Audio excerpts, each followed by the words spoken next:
सभी को नमस्कार।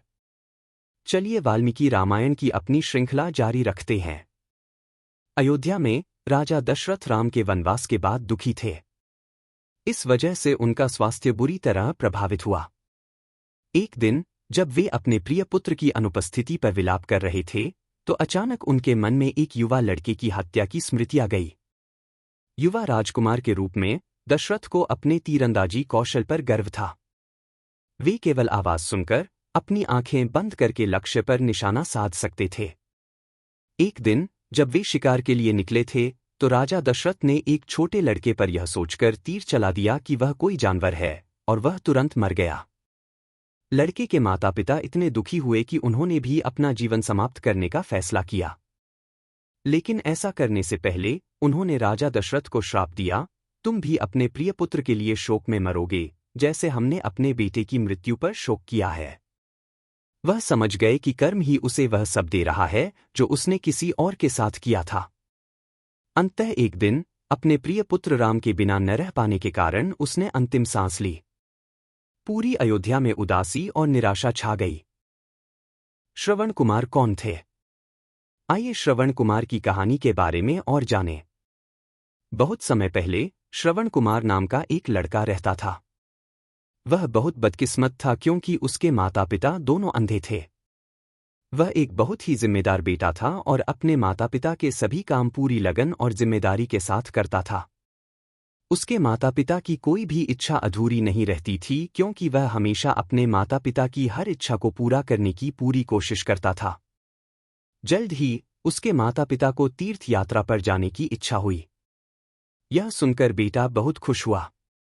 वह अपने माता पिता की इच्छाओं को पूरा करना चाहता था, इसलिए उसने एक संतुलन जैसा उपकरण बनाया जिससे वह अपने माता पिता को अपने कंधों पर उठाकर तीर्थ यात्रा पर ले जा सके।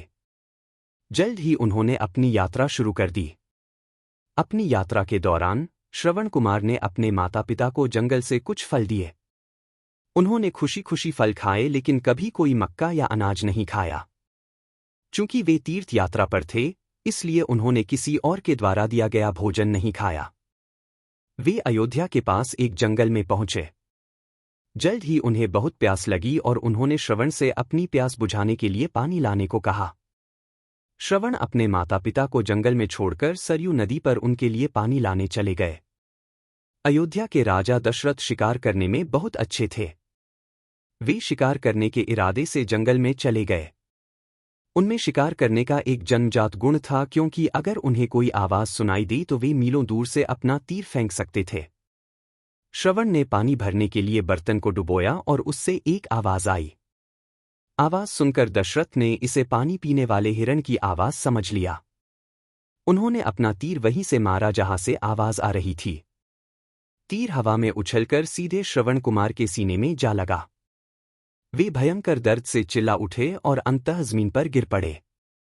कराहने की आवाज दशरथ के कानों से नहीं बच पाई।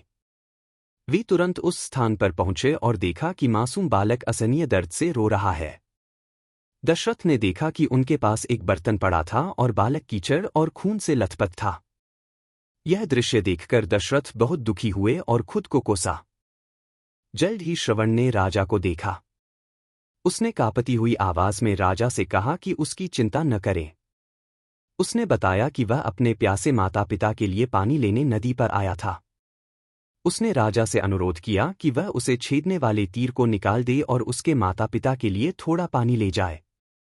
उसने राजा से यह भी कहा कि वह उसके माता पिता को उसकी मृत्यु के बारे में बताए। राजा ने तीर निकाला और श्रवण के माता पिता के लिए पानी ले गया। उसने पानी वृद्ध माता पिता को दिया लेकिन माता पिता ने इसे लेने से इनकार कर दिया और वाहक से उसकी पहचान बताने के लिए कहा। वाहक ने अपने बेटे की मृत्यु की खबर दी और यह सुनकर माता पिता बहुत दुखी और निराश हो गए। उन्होंने राजा से अनुरोध किया कि वे उन्हें उनके बेटे के पास ले जाएं। धीरे धीरे राजा उन्हें उस स्थान पर ले गए जहां उनके बेटे की मृत्यु हुई थी। जल्द ही माता पिता ने पवित्र नदी में डुबकी लगाई और अपने बेटे के पास ही मर गए। हालांकि मरने से पहले उन्होंने राजा दशरथ को अपने बेटे की हत्या के लिए श्राप दिया था। उन्होंने कहा कि जिस तरह वे अपने बेटे की मृत्यु को बर्दाश्त नहीं कर सके और इसलिए उनकी मृत्यु हो गई, उसी तरह राजा दशरथ को भी एक दिन वही परिणाम भुगतने होंगे। अपने बेटे के खोने के कारण उनकी भी मृत्यु हो जाएगी।